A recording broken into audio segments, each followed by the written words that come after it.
ದೀಪದ ಕೆಳಗೆ ಕತ್ತಲು ಎನ್ನುವ ಗಾದೆ ಮಾತಿನ ಹಾಗೆ ಇಡೀ ಊರನ್ನ ಅಭಿವೃದ್ಧಿ ಮಾಡುವ ಕಚೇರಿಗೆ ಇಲ್ಲ ಅಭಿವೃದ್ಧಿ ಭಾಗ್ಯ. ಹೌದು ವೀಕ್ಷಕರೇ, ರಾಮದುರ್ಗ ಪುರಸಭೆಯ ಕಚೇರಿಯನ್ನ ಒಮ್ಮೆ ನೀವು ನೋಡಿದ್ರೆ ನೀವು ಕೂಡ ದಂಗಾಗ್ತೀರಿ. ರಾಮದುರ್ಗ ಚರಂಡಿ ನಿರ್ಮಾಣ, ರಸ್ತೆ ನಿರ್ಮಾಣ ಸೇರಿದಂತೆ ರಾಮದುರ್ಗದ ಅಭಿವೃದ್ಧಿ ಮಾಡುವ ಪುರಸಭೆಯ ಕಚೇರಿಗೆ ಅಭಿವೃದ್ಧಿ ಮಾಡಲು ಆಗುತ್ತಿಲ್ಲ ಎಂಬ ಪ್ರಶ್ನೆ ಸಾರ್ವಜನಿಕರಲ್ಲಿ ಮನೆ ಮಾಡಿದೆ.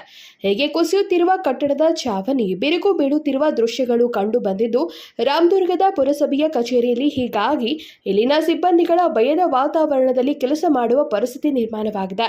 ಪುರಸಭೆಯ ಕೆಲವೊಂದಿಷ್ಟು ಕಟ್ಟಡ ಅಭಿವೃದ್ಧಿ ಹೊಂದಿವೆ, ಆದರೆ ಇನ್ನೂ ಹಲವು ಕಟ್ಟಡಗಳು ಶಿಥಿಲಾವಸ್ಥೆಯಲ್ಲಿ ಉಳಿದಿವೆ.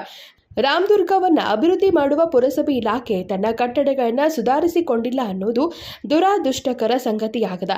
ಇನ್ನಾದರೂ ಸಂಬಂಧಿಸಿದ ಅಧಿಕಾರಿಗಳು ಈ ಕಟ್ಟಡ ಅಭಿವೃದ್ಧಿ ಪಡಿಸಿದ ಸಿಬ್ಬಂದಿಗಳಿಗೆ ನಿರಾಳ ಕೆಲಸ ಮಾಡುವ ವಾತಾವರಣವನ್ನು ಸೃಷ್ಟಿಸುವ ಕೆಲಸ ಮಾಡ್ತಾರಾ ಎಂಬುದನ್ನು ಕಾದು ನೋಡಬೇಕಾಗಿದೆ.